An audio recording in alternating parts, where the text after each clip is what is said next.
Hello viewers, আসসালামু আলাইকুম। আশা করি আল্লাহর রহমতে সবাই অনেক ভালো আছেন। বন্ধুরা, যৌথ ফ্যামিলির ৬০তম পর্বের শুরুতেই জমে উঠবে পুরো নাটক। কারণ লতাকে কষ্ট দেওয়ার জন্য তন্নি আর সোহাগ যে অভিনয় করেছে সেটাতে লতা একেবারে হতভম্ব হয়ে পড়ে। অন্যদিকে চেয়ারম্যান আর দফাদারের সব চেষ্টা ব্যর্থ হয়ে যাচ্ছে একটাই কারণে, খান বাড়ির সবাই এখন একা হয়ে গেছে। এদিকে তরুণ আর জান্নাতের সম্পর্ক নিয়েও তৈরি হয়েছে নতুন প্রশ্ন। তারা কি একা হয়ে যাবে নাকি তরুণের বিয়ে হবে খুশির সাথেই? খুশি তো ইতিমধ্যেই তার বাবাকে অনুরোধ করেছে যেন তরুণের সাথেই তার বিয়ে দেন। আর চপ্পল, সে কি এবার তন্নিকেই বিয়ে করবে নাকি জান্নাতের মতো সেও বলে দেবে চপ্পলকে বিয়ে করা সম্ভব নয়?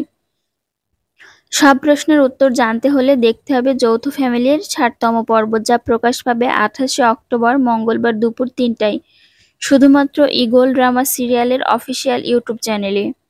যারা এখনও আমাদের চ্যানেলটি সাবস্ক্রাইব করেননি তারা এখনই সাবস্ক্রাইব করে পাশে থাকা বেল আইকনটি ক্লিক করে দিন, যেন নতুন আপডেট সবার আগে পান আপনি।